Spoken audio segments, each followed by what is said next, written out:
My name is Jill Phillips, and I'm the creator of Whose Shoes, a popular approach to co-production. I was named as an HSJ 100 wildcard and want to help give a voice to others, talking about their ideas and experiences. I'll be chatting with people from all sorts of different perspectives, walking in their shoes. If you are interested in the future of healthcare and like to hear what other people think, or perhaps even contribute at some point, Whose Shoes Wildcard is for you.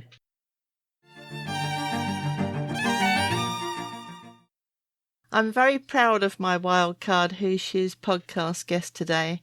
That is the word that I want to use. I first heard about Alice Ladur when I met some of the research team at Bournemouth University back in 2016. Alice was just beginning her PhD and they connected us, and then Alice came to our Whose Shoes maternity workshop at UCLH in London.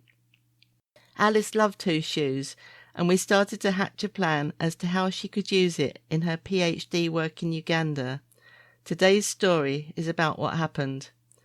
I'm so impressed with Alice's quiet, gentle perseverance in making extraordinary things happen without a big fanfare. This is a podcast we've been waiting a long time to record, delayed by tickly coughs, first mine and then Alice's, which are not very conducive to making podcasts. So a huge welcome, Dr Alice Ladur. I'm so proud of you. Congratulations on winning the Vice Chancellor's Postgraduate Research Prize. Can you tell us a bit more about that? Thank you very much for having me. I'm excited as well to finally get to have this discussion that we've planned for a long time. I would like to start by saying thank you to you for graciously allowing me to use and adapt the board game Whose Shoes to the Ugandan context. And I'll be talking later in our discussion about how it all went and the exciting parts that we had during the fieldwork session in Uganda. I would like to say thank you to Bournemouth University for the Vice Chancellor Scholarship, which opened an opportunity for me to live and study a doctorate in the United Kingdom. I'm forever grateful for this award. And also I'd like to say thank you to the British Federation of Women Graduates for the grant that was accorded to me during the write-up phase of my dissertation. In a special way, I would like to thank my PhD supervisors, Professor Venora Handley and Professor Edwin Van Tegeligen, who supervised me throughout my research at Bournemouth University. My PhD focused on improving access to maternity care services in Uganda to help reduce maternal mortality. Uganda is grappling with a high maternal mortality ratio despite a steady decline over the years. And research evidence shows that most maternal deaths occur during and immediately after delivery. Antenatal care presents a very unique opportunity for women and their families to learn about risks associated with pregnancy and also to plan and to have their options ready in terms of when the delivery time comes. I want us to briefly understand the narratives around maternal deaths in Uganda. And when we are looking at maternal deaths in Uganda or for most of sub-Saharan Africa, one needs to draw on the social, cultural meanings that society places on childbirth and women. You see, pregnancy and childbirth hold very significant meanings, one in which women find their identity and social status in the Ugandan setting. And there is a lot of pressure that is placed on women to produce children, to extend the family lineage, with a special preference for the male child. The pressure to give birth is often exerted by the woman's in-laws, her husband, and the community. And it is important for us who are interested in maternal health or safe motherhood to think of ways how we can integrate the family structures, especially the immediate family, when we are looking at safe motherhood interventions or generally looking at improvement of maternal health outcomes for women in Uganda and beyond. Uganda is a patriarchal society with men having considerable control over resources and decision making, and as such, they need to work with both men and women to improve maternal health. As a public health specialist who has worked in the field of maternal health in Uganda and in parts of Southern Africa, my heart goes out not only to the rural woman but also to all women on the African continent. You see, although Africa consists of several countries and diverse cultures, these differences tend to disappear when it comes to the way women are treated and their social status, and this is largely fueled by gender roles and communalism. And you find that an individual is subordinated to a group, which has direct impact on health-seeking behavior.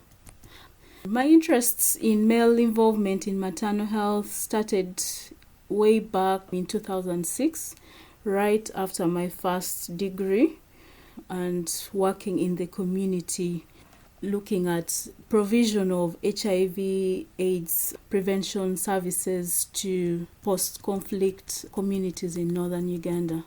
So through the health education sessions that were targeting men using community dialogues, role plays, and drama series, there was an observed decrease in domestic violence. I was able to see firsthand the importance of involving a woman's immediate family in the pursuit of improving women's health. Villages that were known for domestic violence were now champions working alongside health workers to denounce violence against women and promote uptake of health services. This, in a way, motivated me to carry on looking at aspects around working with families, working with the immediate family that surrounds a woman in terms of improving general health outcomes, whether it was in the field of HIV or directly looking at pregnancy and childbirth. I would like to emphasize that when we are discussing male involvement, it does not take away the woman's choice, and male involvement is encouraged and dependent on whether the woman wants to involve her partner and her immediate family or not. And it may not be applicable for all women, as the needs and contexts of individual women may be different. Oh, that's just such a powerful explanation, Alice, and I learn more every time I talk to you, and obviously it's just so different to what we're familiar with in the UK. And for us to have managed to use Who Shoes, it's a board game, to make any kind of difference at all in this, this world that obviously I'm not familiar with, but I've been fascinated with, just the whole story really. Obviously the involvement of men, and for me to learn about the culture and what it must be like to be a woman in Africa with that pressure to produce children, and then you say the preference for the boy child. And I'm just so looking forward to you telling our listeners the story of how this evolved really, because it's quite a striking idea really, isn't it, to use a board game in this sort of situation, a bright colourful board game with little shoes, with men in Uganda who aren't used to talking about maternity care. It's such a story, and I want to somehow do justice to it really, and to what you've achieved.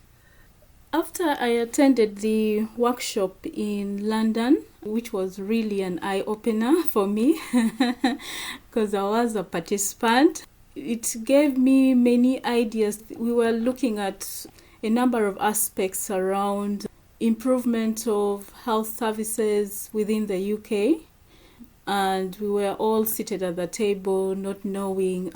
There are different professions, but through the engagements we had, I learned so much from my colleagues on that day, because there were several moments to pause and reflect and think in our different capacities, how we've interacted with health services and how the outcome has been or has looked like. And through that reflection, I was quite intrigued and thought perhaps if men had an opportunity to come together in a safe space to reflect on their own individual actions and also on the community expectations or the broader structures that fuel or that facilitate some of the inequities within the Ugandan community. So through that process of reflection and then obviously coming back to Bournemouth and designing a pilot study, which was very interesting as it gave us pointers, because at the very beginning I was grappling with the question around would it be acceptable? How would I introduce an educational game for the first time to talk about maternal health or talk about pregnancy and childbirth within a different setting from the UK system?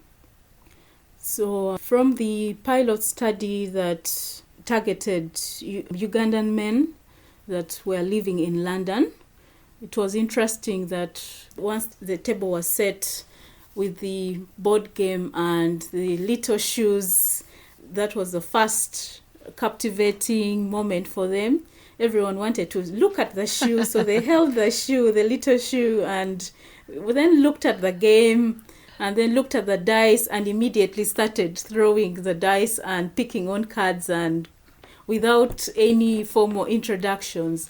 And I let them carry on playing the game, it was really interesting to see that come alive. And after, when we started the discussions around the different experiences in childbirth or that women go through during pregnancy, it gave the different participants opportunity to reflect as fathers how their own actions or their indifference impacted on their spouses when they were pregnant and during the process of delivery.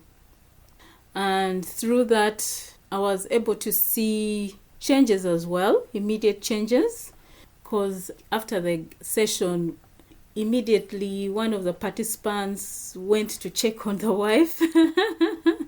Really? Yeah. Who was somewhere else and finding out she was okay. And I thought that was very, it was so real that indeed this is something that will work within the Ugandan setting. And also receiving feedback, valuable feedback from them on how the messaging should be adapted was very helpful to prepare for fieldwork in Uganda. So that's fascinating, Alice, and I'm delighted to hear in particular that the men living in London were influenced by a board game. That's a pretty special outcome already. So how did you move on from that to think about your field work and, as I understand it, government ethics, and the whole process just felt difficult, and I was hoping that you'd managed to actually push through and make this thing happen? Yeah. So the findings from the pilot study were really helpful, gave me areas to think about that I hadn't considered, and how the messages needed to be a bit more specific and more hard-hitting in terms of addressing some of the cultural aspects that have impacted on women during pregnancy, or those that are creating barriers in terms of access to health services.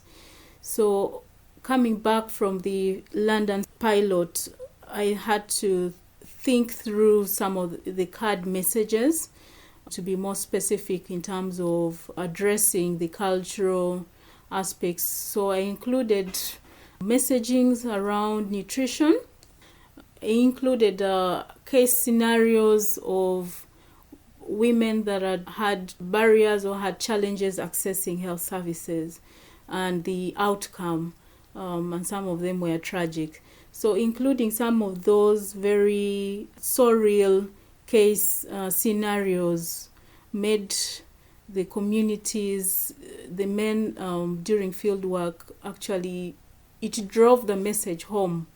So I was very grateful for the London study that it brought out. It helped me design very specific and very hard-hitting messages that were relevant within the Ugandan setting. The field work was an interesting time because after obtaining ethics for the study, the different approvals within the community structures, there was a bit of political unrest around the country generally. And this unrest later came out in terms of looking at the colors on the board game. The country then was divided in two color lines. You had yellow and then you had red. And both colors tended to have a dislike for the other. So if you found those that loved red were leaning towards everything red and detesting everything yellow, and vice versa. I had to spend some time introducing the colors on the game and the purpose why the study was being held, and also reinforcing the fact that maternal deaths knows no color divide and knows no political affiliations. The choices we make ultimately will improve the lives of women and also improve the lives of our community in general, make the communities a lot better and a lot happier for all.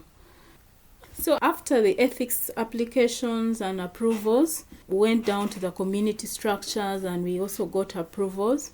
And then we started recruitment in the communities. Again, recruitment was through the women, the pregnant women at the health facility. We were careful to promote the woman's choice in accepting the partner to be part of the educational intervention to play the whose shoes game. So for all the women that consented for the study, and we asked them further if they were happy for us to contact their spouses to participate in this educational game. And for those that accepted, we contacted their partners, and those were the ones that we used in the study. There was so much for you to think through there, wasn't there, in terms of getting it right politically and in terms of ethics approval and then with consent. I think you've done so well to navigate this path because it's very, very innovative what you're doing, Alice. Thank you. It was important for us to get it right in terms of the community structures and all the different approvals, because in the end it paid off. The communities were accepting despite a climate of political unrest and tension. The fieldwork went on really well. And as I understand, in a really rural area? Yeah, the study was in rural Uganda, a bit far off from the capital city. And it was within the primary healthcare facilities, which are in the communities and more accessible for the women and their partners as well. So through having this study nearer to the households, it made it a lot easier for them to participate and also to access healthcare when they needed to during this period. And we were introduced to the women by the midwives at the health facility during the antenatal care sessions.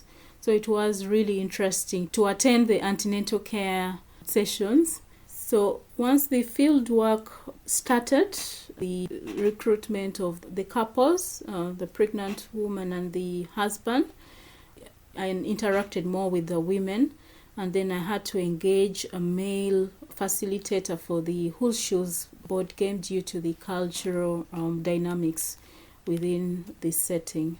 But I had observations of what was taking place during the board game sessions as well. And it sounded as if you recruited a very special person there. And that role was key, really, isn't it, in terms of who that male facilitator was and how they would facilitate the sessions, I guess. It was very interesting and a beautiful coincidence to have a male facilitator who was a father of 2 children, and having interacted with maternity services, he literally was in the labor suit when both his babies were born, and he had first-hand experience of the importance really of involving husbands and also the immediate family.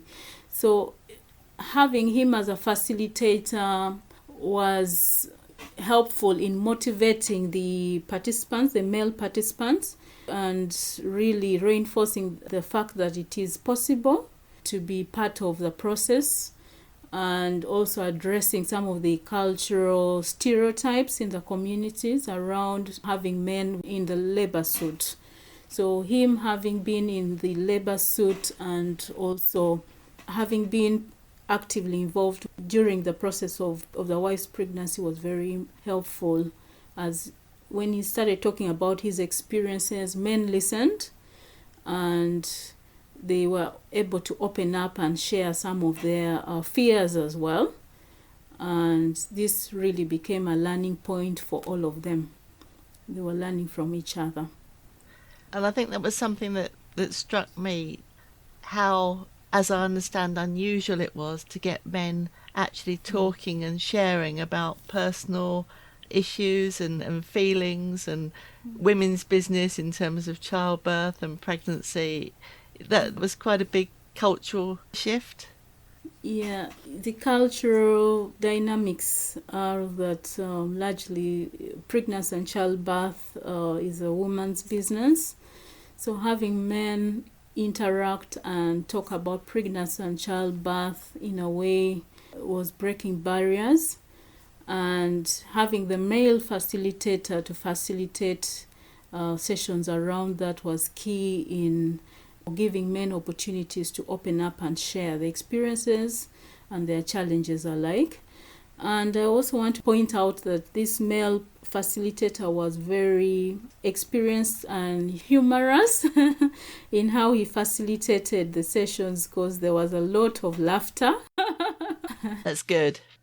But yes, so complete strangers bonded over a board game and shared so much with each other, and some of the content was beyond the scope of the study.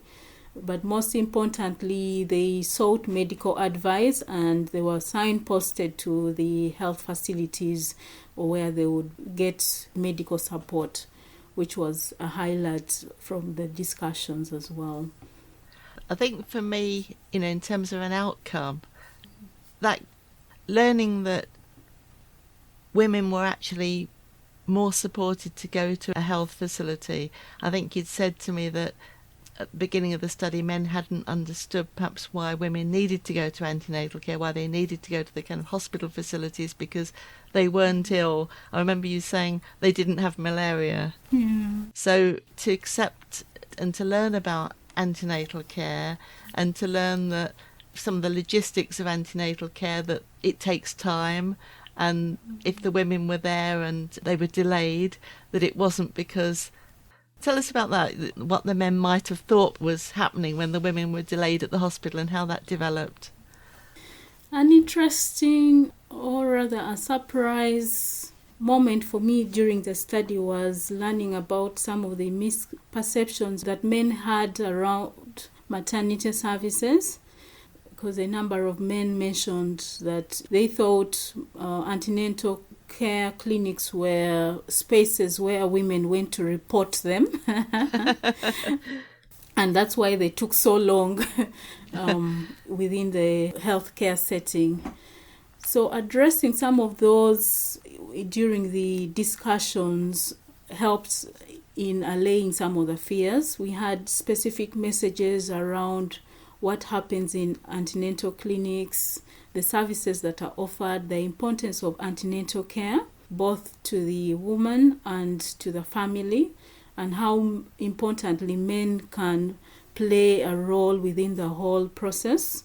So this gave opportunity for men to reflect on their own actions and also to address some of the misperceptions they had around antenatal care services. The maternity clinics, or generally the health services, tend to have long queues because they're experiencing structural challenges around staffing.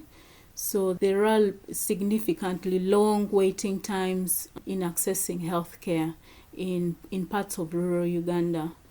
And this delay at the health facility has been misinterpreted on a number of occasions. So the board game created an opportunity to allay some of those fears by explaining the services and some of the challenges.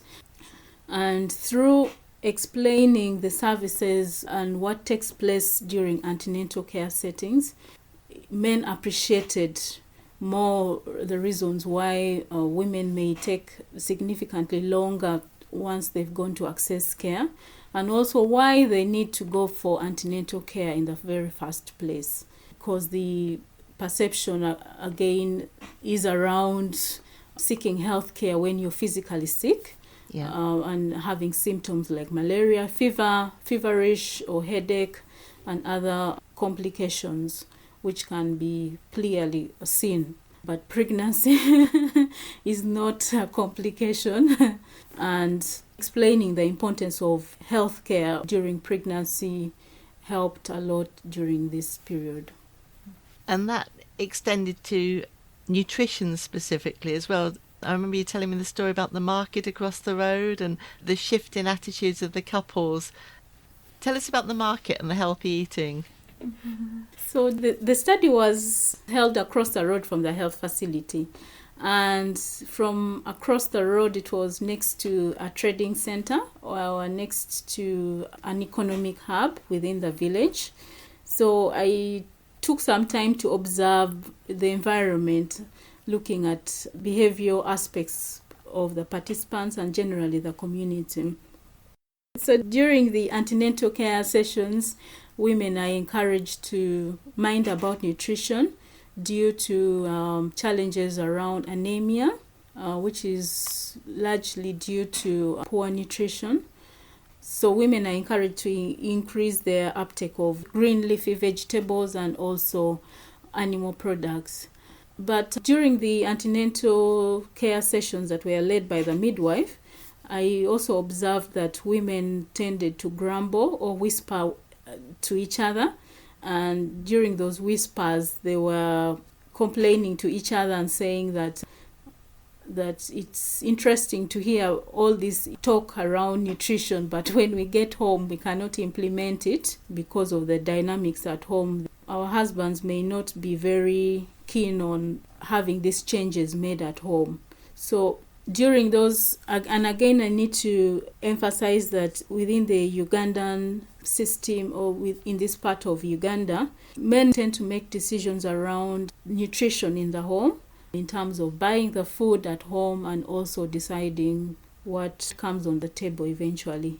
So it was important for us to integrate nutritional messages during the board game sessions about healthy eating and the different kinds of foods. So after the board game, and one of the vivid behavioral aspects that I found very interesting was that men were going to the market, which was not far away from where we were during the sessions. So men went to the market, they were buying the animal products, beef, and also buying the dark leafy vegetables and going with it home or giving it to the wife as they were heading home, which to me was a very special moment. or an indicator that the messages were being taken seriously, that they had reflected on during the board game sessions. Yeah. And that's starting to be real outcomes, isn't it? You could see that behavioural change, which is fantastic. One thing, Alice, I've realised that we've not mentioned, which I found fascinating at the time, was experimenting at the beginning. Obviously, you've talked about choosing which scenarios would work best, recognising gaps and developing new scenarios, particularly with the pilot group in London. At what point did you find it necessary? We actually translated the scenarios into Uganda, the local language, didn't we? Yes. So the games were at the very start, during their ethics application, the games were translated into the local language. Not just the games, but all the study materials were translated into the local language. And using the local language removed the barriers between us, the researchers, and also the community, because we interacted and spoke the local language, and we were able to interact freely with both the women and the men as well in the communities. And speaking about and relating to the cultural and community contexts within this setting, I think also served to reinforce the messaging that we had, served to reinforce, or rather to promote the uptake of the messaging that we had around nutrition, and also generally uptake of health services within this setting. And I think anything that reduces barriers, and I think you found various ways, and from some of the things that you've told me, in terms of if the men couldn't read the cards, then one of them could, and everybody could move the little shoes, and they started to appreciate that it was a co-production tool rather than a competition. Yeah, it was nice to see the men. The game itself, in its design, promotes teamwork. So you have your teams, so you have the different colors, and through those different colors you get to form a group or a team. So you had red, yellow, blue, and green.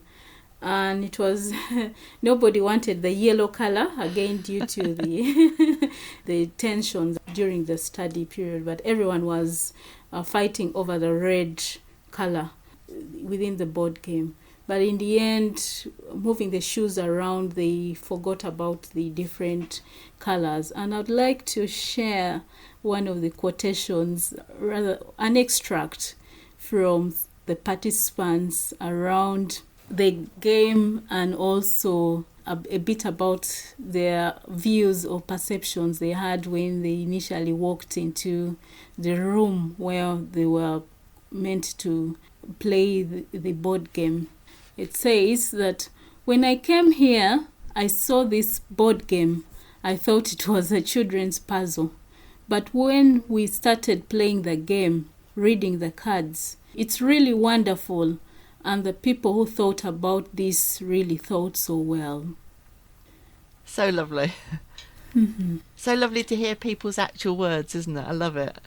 So in a way that the display of the little shoes, the cards, and the board game draped in bright colors, yellow, red, green, and blue, contributed two aspects. One, that in the beginning they thought it was perhaps a children's game, but then once they sat down to play the game, they found the game very educative and also a fun game to play and to learn at the same time, which was something that they really appreciated during this session. Did these men normally play games? Would they play card games, or how would it compare with that? They had a game that is commonly played in the villages or generally within the Ugandan setting, Ludo, and that's a fun game just to pass time, more of a pleasure game, but this was a very fast educative game they had within this context. So it was also interesting to hear the feedback of what they thought at the beginning and then after they had engaged with the game. It's fascinating, it is. Yeah, and one of them said that, "I like the way the game was designed. and how it communicates the message. It's not just a mere game for keeping people busy. This one keeps you busy, but you learn something. So educational. Yeah. Very interesting and very rewarding feedback, I think. We're keen to hear their feedback, given that this was the very first time we had this game in the community, and specifically looking at maternal health, pregnancy and childbirth. So we wanted to hear their perceptions and also to observe some of the immediate behavioral aspects after engaging with the game. And I think you'd said as well that they were expecting more of an element of competition. And then they learnt that actually if they all worked together, then it was about improving the maternal outcomes, and that was what the real win in the situation was. In a way, this game was different from the games that I usually played, because the games that I've fondly played in the communities are competition-based. So again, being the very first of its kind, they thought it would end in one team winning while the other team losing. But within this context, we were careful to reinforce that we all win when we promote safe motherhood for all. Yeah, that's what matters. That's what matters, yes. That I thought when they were reinforcing the aspect around education, one of them mentioned that the game gives room for everyone to share their mind and encourages participation. You think better as one is talking, and I think I learned more from my colleagues here. So really reinforces the aspect around whose shoes, creating safe spaces to reflect and share experiences and learn from each other, which was one of the main highlights for me that during the field work, was that it gave opportunities for men or for the participants to think individually about their own actions in terms of maternal health or pregnancy and childbirth, and also collectively around the inequities and social structures fueling some of the poor maternal health outcomes. So having this safe space to think through individual actions and community actions going forward is a good opportunity to break down some of the barriers and also to demand for change.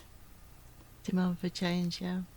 So I'm personally thrilled with how far this got in such a short time and what a positive response there was. And I think Twitter and people like Edwin in particular, such a supporter in terms of keeping me in the picture with what was happening. And then I was thrilled to see your article published in the BMC. So whose shoes? Can an educational board game engage Ugandan men in pregnancy and childbirth?